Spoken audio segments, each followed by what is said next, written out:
ስሜ አማራ ሰውነት ባላለው በባሶ ሊበን ወረዳ የጁቤ ከተማ መሪ ማዘጋጃ ቤት ሲቪል መሀንዲስ ባለው የተቋማችን የቢሮ ግንባታ የፈጀው ወይም የውለታ ገንዘቡ 18 ሚሊዮን 90 ሺህ ነው። በዚህ ውል ተይዞ ወደ ስራ ተገብቶ ተቆራጩ ስራዎችን ሲሰራ ቆይቶ ያው ለዚህ ለፍጻሜ በቅቷል። አጠቃላይ ደግሞ ከውለታው የፈጀው ብር ደግሞ 17 ሚሊዮን አካባቢ ነው። የተወሰነ ልዩነት አለ ማለትም በሰራው ልክ ክፍያ ስለሚፈጸም ነው። ይህ 18 ሚሊዮን የደረሰበት መጀመሪያ 2015 ላይ ውል ሲይዝ በ8.21 ሚሊዮን ነበረ ውል የተያዘው። ከዛ በኋላ ተቋራጩ ወደ ስራ ገብቶ በጥራትና ደረጃውን በጠበቀ በጥራት መልኩ ሲሰራ ቆይቷል። ተቋማችንም እኛም በክትትል ደረጃ ተከታትለን ነበረ።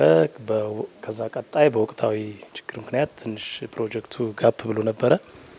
ከዛ እኛም የጊዜ ገደብ ጨምረን ማራዘሚያ ካራዘምን በኋላ ወደ ስራ ገብቶ እንቅስቃሴ ሲያረግ ከቆየ በኋላ የዋጋ ፕራይስ ኢንስካሌሽን ዋጋ ኢንፍሌሽን ስለነበረ ከዞን ከተማ ልማት ጋር ግንኙነት በማድረግ ብሎም በክልል ደረጃ ተቋራጩ ጥያቄ ሄዶ እንደገና በአዲስ ውል ተይዞ አጠቃላይ 18 ሚሊዮን የደረሰበት አግባብ ይሄ ነው።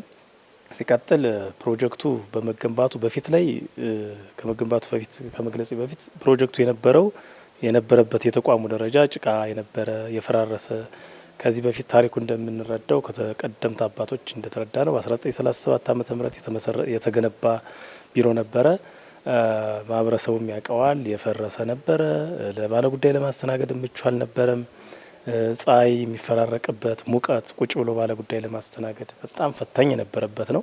ያ ሁሉ አልፎ ግን እዚህ ደረጃ ላይ ደርሰን ይሄ ፕሮጀክት በመገንባቱ ለባለ ጉዳዩም ለሰራተኛው ምቹ ሁኔታ የፈጠረ ስለሆነ የተሻለ ነው ለማለት እወዳለሁ።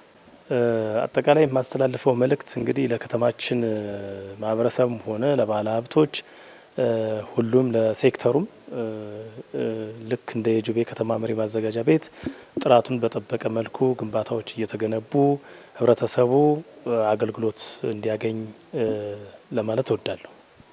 ሲቀጥል ደግሞ በከተማችንም በርካታ ባለሀብቶች አሉ። የኢንቨስትመንት ቦታዎች፣ የህንፃዎች ስላሉ እነሱን ከዚህ ተሞክሮ እያዩ እነዛን ስራዎች ማከናወን አለባቸው። በአጠቃላይ ግን እንደ የጁቤ ከተማ መሪ ማዘጋጃ ቤት ህንፃው በሚያምር ሁኔታ ነው እንደምታዩት።